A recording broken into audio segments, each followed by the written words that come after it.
వేరే పని ఓకే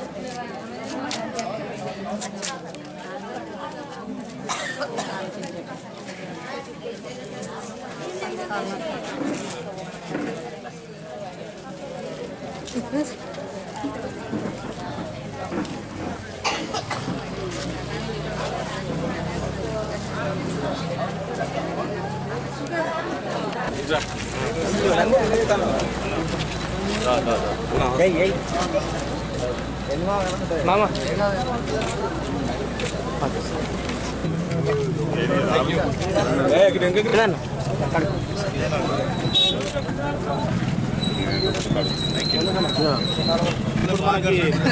గౌడ సంఘం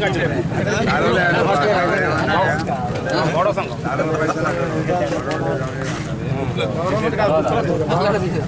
లోపల సరే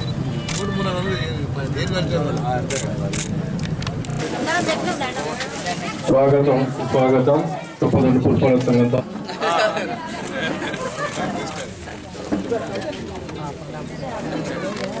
సీఎం సందేశం గౌరవ రాష్ట్ర ముఖ్యమంత్రి గారి సందేశాన్ని ఫస్ట్ చదివిన తర్వాత కార్యక్రమాన్ని ప్రారంభించవలసిందిగా మరి వార్డు కౌన్సిలర్ సాయి కృష్ణ ప్రమాణ స్వీకారం రోజునే అభయహస్తం 6 గ్యారంటీల పేరుపై తొలి సంతకాలం చేసింది మన ప్రభుత్వం.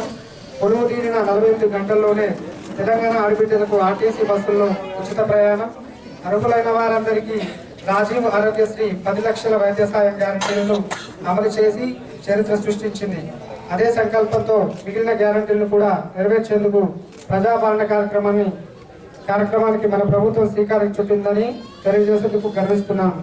చివరి వరుసలో ఉన్న పేదవారికి కూడా సంక్షేమ పథకాలు అందినప్పుడే ఈ రాష్ట్రం దేశం అభివృద్ధి చెందుతుంది. ప్రజాపాలన ఉద్దేశం నిస్సహాయులకు సాయం చేయడమే. స్వయంగా ప్రభుత్వమే ఇవాళ మీ ఊరికి మీ ఇంటికి వచ్చింది. మహాలక్ష్మి, రైతు భరోసా, గృహజ్యోతి, ఇంద్రమ్మ ఇల్లు, చేయుత పథకాల కోసం అర్హులైన ప్రతి ఒక్కరి నుంచి దరఖాస్తులను స్వీకరిస్తుంది. ఈ మహత్తర అవకాశాన్ని మీ అందరూ సద్వినియోగం చేసుకుంటారని, ప్రజాప్రభుత్వం తలపెట్టిన సంక్షేమ యజ్ఞంలో భాగస్వాములు అవుతారని కోరుకుంటున్నాము. కృతజ్ఞతలతో మీ రేవంత్ రెడ్డి, ముఖ్యమంత్రి, తెలంగాణ రాష్ట్రం. వారికి ప్రత్యేకంగా మన అన్నగారి తరఫున నేను కృతజ్ఞతలు చెప్తున్నా వార్డు ప్రజలందరికీ. అన్న మాది కూడా అభివృద్ధి పథంలో మొదటిగా మీరు గుర్తుంచుకోవాలని నేను మనస్ఫూర్తిగా మేము కోరుకుంటున్నా. 5300 ఇండ్లు మన సూపర్ హౌస్ హోల్డ్, దాంట్లో దాదాపు 3000 అప్లికేషన్స్ మనము ఈ 4 రోజుల్లో తీసుకోవడం జరిగింది. ఇంకా దాదాపు ఇంకొక 2000 అప్లికేషన్స్ మనకు రావాల్సింది. అంటే ఈ రోజు 4 డివిజన్లు మేము స్టార్ట్ చేయడం జరిగింది. కాబట్టి ఈ కార్యక్రమంలో ప్రతి ఒక్కరూ మీరు ఏం సంబంధించిన మీకు ఏమి పథకాలు కావాలన్నది మరి ఆ టిక్ కొట్టి మీరు తెలియకపోతే మాకు సంబంధించినటువంటి మున్సిపల్ ఎంప్లాయీస్ ఉన్నారు, వారి ద్వారా మీరు ఫిల్అప్ చేసుకొని మాకు ఇవ్వండి. ఈ రోజు దాదాపు 6వ తారీఖు దాకా ఈ కార్యక్రమం నడుస్తుంది. అయినాక కూడా మీకు ఇంకా వాళ్ళు ఇక్కడ ఎవరైనా తీసుకొని ఎవరైనా రాని వాళ్ళు, కొన్ని ఇళ్ళ అంటే లేని వాళ్ళు, ఊరికి వెళ్ళిన వాళ్ళు ఎలాంటి చింతపడాల్సిన అవసరం లేదు. మున్సిపల్ కార్యాలయంలో కూడా మేము కార్యక్రమం అక్కడ మన ఒక ఆఫీస్ లో ఒక టేబుల్ ఏర్పాటు చేయడం జరిగింది. అక్కడికి కూడా మీ అప్లికేషన్స్ మరి ఉదయం 10 గంటల నుంచి సాయంత్రం 5 గంటల లోపు ఏది టైం అయినా మీరు వచ్చి మాకు అప్లికేషన్స్ ఇవ్వాల్సిందిగా మనవి చేసుకుంటూ, రాష్ట్ర ప్రభుత్వం ఎంతో మరి ఈ కార్యక్రమాన్ని మన తెలంగాణ రాష్ట్ర మొత్తంలో అన్ని డిపార్ట్మెంట్ పాల్గొని ఇది ఎంతో ఉత్సాహంగా మరి ముఖ్యమంత్రి గారు వారి యొక్క ఆదేశానుసారంగా ప్రతి ఒక్కరు పనిచేస్తా ఉన్నారు. మీరు కూడా మాకు సహకరించి ఈ యొక్క పథకాలలో మీకు మేలు పొంది మీ జీవితంలో ఒక వెలుగు రావాలనేసి కూడా మేము కోరుకుంటున్నాము. మరి ప్రతి ఒక్కరికి ఇంతకుముందు మరి ఏదైనా ప్రభుత్వ కార్యక్రమాలు అప్లై చేసుకోవాలనుకుంటే ప్రభుత్వ కార్యాలయాలు చుట్టూ తిరిగేది. కానీ మన కాంగ్రెస్ పార్టీ ప్రభుత్వం వచ్చినాక మీకు ఏ పథకం కావాలి, మీకు ఏం కావాలని చెప్పి అధికారులే మీ వాడలోకి వస్తారు. ఇది ప్రజాపాలన అంటే.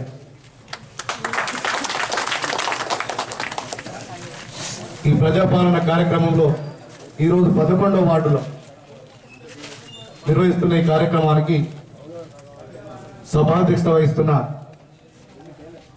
మున్సిపల్ చైర్మన్ శ్రీమతి గుర్రం నీరజా భూమిరెడ్డి గారు, మీకు ఈ 11వ వార్డు ప్రజలకు నిత్యం అందుబాటులో ఉంటూ ఎవరికి ఏ ఆపద వచ్చినా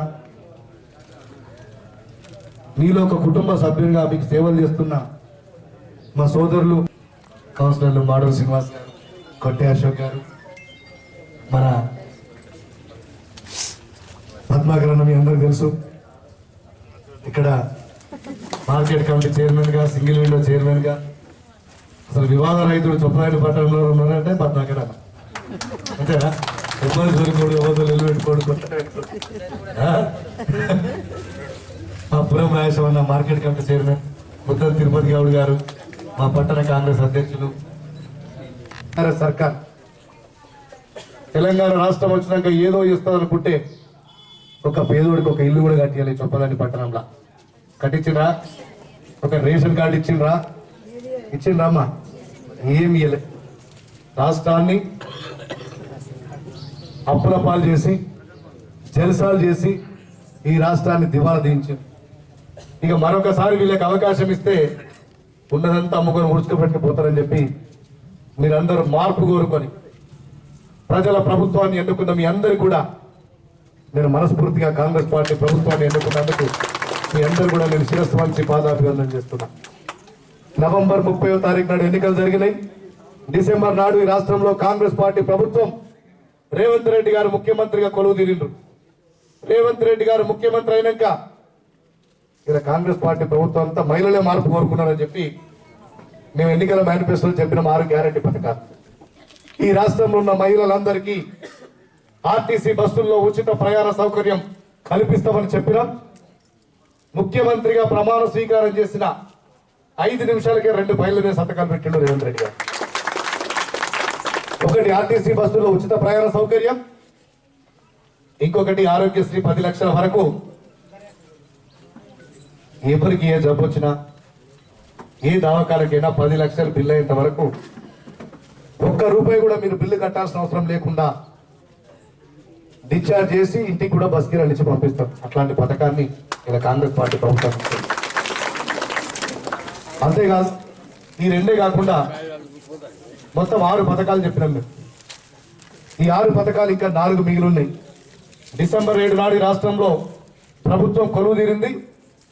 28వ తారీఖు వరకు 28వ తారీఖు నాడు ఈ రాష్ట్రంలో ఉన్న అన్ని గ్రామాలకు, అన్ని పట్టణాలకు, అన్ని వార్డులకు స్వయంగా అధికారులే మీ దగ్గరకు వచ్చి ఇలా మీరు ఏ పథకానికి అర్హులైతుందని కనుక్కొని ఆ పథకాన్ని 100 రోజుల లోపల మీకు చేర్చే బాధ్యత కాంగ్రెస్ పార్టీ ప్రభుత్వానికి.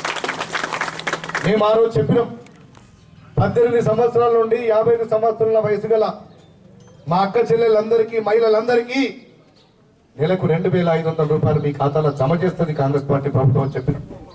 ఇవాళ మీకు దరఖాస్తు ఫారం ఇచ్చినాం. దాంట్లో 55 సంవత్సరాలు ఉన్న ప్రతి ఒక్కరు కూడా దరఖాస్తు చేసుకోండి. వాళ్ళకు ₹2,500 మీ ఖాతాలో జమ చేస్తుంది.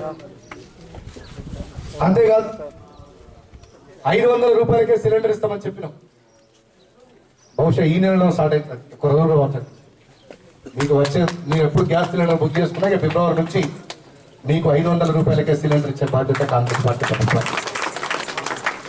మీలో ఎవరికైనా 200 యూనిట్ల లోపే కరెంట్ ఉంటే, ఇక్కడ ఉన్న వాళ్ళందరూ కూడా 200 యూనిట్ల లోపే కరెంట్ వస్తుంది. ఎవరికి ఏసీ లేవు, అంత ఎక్కువ రాదు. అంతే కదా? 200 యూనిట్ల లోపు కరెంట్ కలుసుకునే ప్రతి ఒక్కరు కూడా బస్ ఎక్కి రిజర్వ్ ఉచితంగా 0 టికెట్ వస్తుందా లేదా? 000 అని వస్తుందా అమ్మా? రేపు కరెంటు బిల్లు కూడా 200 యూనిట్ల లోపు కలుసుకున్న అందరూ కూడా 000 వస్తుంది. ₹1 కూడా కట్టాల్సిన అవసరం లేదు. ఓకేనామా? మీకు ఎవరు ఇల్లు లేకున్నా ఇంటి కోసం దరఖాస్తు పెట్టుకోండి. మీ ఇంటి నిర్మాణానికి ₹5 లక్షల కాంగ్రెస్ పార్టీ ప్రభుత్వం సాయం చేస్తుంది. ఒకవేళ ఇళ్ల స్థలం లేకున్నా కూడా ఇళ్ల స్థలం లేదు అని కూడా రాయండి. వెంటనే కాకుండా సమయం చూసుకొని మీకు ఇళ్ల స్థలం ఇచ్చి ఇల్లు నిర్మించే బాధ్యత కూడా మన పార్టీ ప్రభుత్వం అని చెప్పి రైతు భరోసా బాగా గొప్పలు చెప్పుకున్న పోయిన ప్రభుత్వం ఇవాళ మనం 15,000 చేస్తున్నాం సంవత్సరానికి. వాళ్ళు పోయిన వాళ్ళు 10,000 ఇస్తే మనం ఈసారి 15,000 ఇస్తున్నాం. ఒక రైతులకే కాదు, ఇలా చాలా మంది పాపం చొప్పదని పట్టణంలో భూమి లేని రైతులు ఉన్నారు, రైతు కూలీలు ఉన్నారు, కౌలు రైతులు ఉన్నారు. వాళ్ళందరూ కూడా సంవత్సరానికి 12,000 రూపాయలు మీ ఖాతాలో జమ చేస్తుంది కాంగ్రెస్ పార్టీ జమ చేస్తుంది చెప్పి చెప్తున్నాం. అర్థమైంది కదమ్మా? ఉన్నోళ్ళని బతికిచ్చిండు 2-3 వేల ఎకరాలు ఉన్నోళ్ళకి ఇచ్చుకుంటారు. మీరందరూ ఈ 6 గ్యారంటీ పథకాలను వినియోగించుకోండి. ఈ ప్రభుత్వానికి మీ ఆశీస్సులు, ముఖ్యంగా మా ఆడబిడ్డల ఆశీస్సులు ఈ ప్రభుత్వానికి అవసరం ఉంది. ఎప్పటికీ మీ ఆశీస్సులు ఉండాలి. ప్రతి సంక్షేమ పథకాన్ని ఇలా గతంలో ఏం చేశారు ఎమ్మెల్యేలు ఇక్కడ, దళిత బంధిస్తే 100 కమిషన్ తీసుకోవాలి, బీసీ బంధిస్తే కమిషన్ తీసుకోవాలి, ఆ గృహలక్ష్మి కింద 3 లక్షలు ఎవరి సంతకంగా ఉండదు, ఒక ఫేక్ ప్రొసీడింగ్ ఇచ్చి దాంట్లో కూడా కమిషన్ తీసుకోవాలి.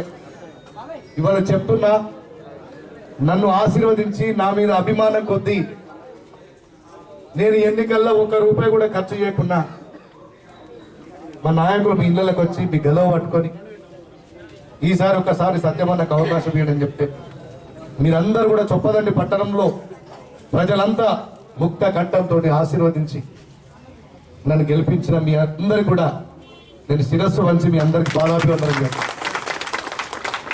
నా కంఠంలో ఊపిరినంత వరకు, నా చివరి శ్వాస వరకు ఈ చొప్పదండి నియోజకవర్గ ప్రజలకు సేవ చేస్తా అని చెప్పి మీ అందరికి చెప్తున్నా.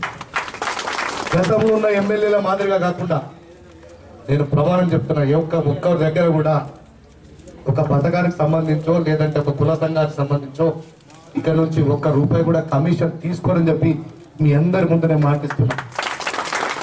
ఒకవేళ నా పేరు చెప్పి ఎవరైనా కమిషన్లు వసూలు చేయాలని చూసినా కూడా నా దృష్టికి తీసుకురండి, లేదంటే పోలీసుల దృష్టికి తీసుకురండి. గత ఎమ్మెల్యేలకు భిన్నంగా, ఎందుకంటే మీరంతా నన్ను అభిమానించి నన్ను కావాలని గెలిపించినందుకు మీరు ఎంతైతే ఆశీర్వదించి గెలిపించారో అంతకంటే ఎక్కువ నిజాయితీగా మీ అందరికీ పనిచేస్తా చెప్తున్నా. ఇక్కడ కూడా మీ గౌరవానికి భంగం కలగకుండా మేము ఒక మంచి నాయకుడిని ఎన్నుకున్నామని చెప్పి మీరు అందరు గర్వపడేలా మీకు పేరు తీసుకొస్తా, ఈ నియోజకవర్గానికి పేరు తీసుకొస్తా. ఈ 5 సంవత్సరాల అదృష్టవశాత్తు మన ప్రభుత్వం ఉంది. ఈ చొప్పదండి పట్టణాన్ని, ఈ చొప్పదండి నియోజకవర్గాన్ని ఒక మోడల్ నియోజకవర్గంగా, ఒక ఆదర్శవంతమైన నియోజకవర్గంగా ఈ రాష్ట్రంలో నిలబెట్టాలని చూస్తున్న మీ అందరి ఆశీస్సులతోటి ఈ ప్రభుత్వ కార్యక్రమాలను సద్వినియోగం చేసుకోండి. నేను ఈ 11వ వార్డు, ఈ వార్డులో మీకు ఏ సమస్య ఉన్నా, మీ గంగాలో మీ ఇళ్ళకి చెత్త పనిచేస్తారో నాకు ఒక ఫోన్ చేస్తే నేను కూడా మీకు ఏ ఆపదన వచ్చి ఆ విధంగా పనిచేస్తా. మీకు ఏ పని కావాలన్నా చెప్పండి, దయచేసి నేను 5 సంవత్సరాలు మీ ఆశీర్వాదం ఉంటుంది. తర్వాత మీరు మళ్ళీ ఆశీర్వదిస్తే మళ్ళీ ఉంటుంది. మీకు ఏ పనున్నా చేసే బాధ్యత నాదని చెప్పి నాకు ఈ అవకాశం కల్పించిన ప్రజాప్రతినిధులకు, అధికారులకు మనస్ఫూర్తిగా కృతజ్ఞతలు తెలియజేస్తూ, ఇప్పుడు మీకు సంబంధించిన కౌంటర్లు ఏర్పాటు చేసిండ్రు. నేను ఎవరు కూడా బయట కొనుక్కోకండమ్మా, అది ప్రభుత్వం కూడా ఉచితంగా అప్లికేషన్ ఫామ్ కూడా ఉచితంగా ఇస్తుంది. మీకు ఎవరికైనా చదువు రాకున్నా సాయం చేయడానికి హెల్ప్ డెస్క్ ఏర్పాటు చేసి మీరే ఇస్తారా? అవసరమైన ప్రతి అర్హులకు కూడా సంక్షేమ పథకాలు అందిస్తామని చెప్పి చొప్పదండి పట్టణ ప్రజలందరికీ, మా అమ్మలకు, అక్కలకు, చెల్లెలకు, నన్ను ఆశీర్వదించిన ప్రతి ఒక్కరు కూడా మరొక్కసారి పాదాభివందనం తెలియజేస్తూ నేను ముగిస్తున్నాను. Thank you.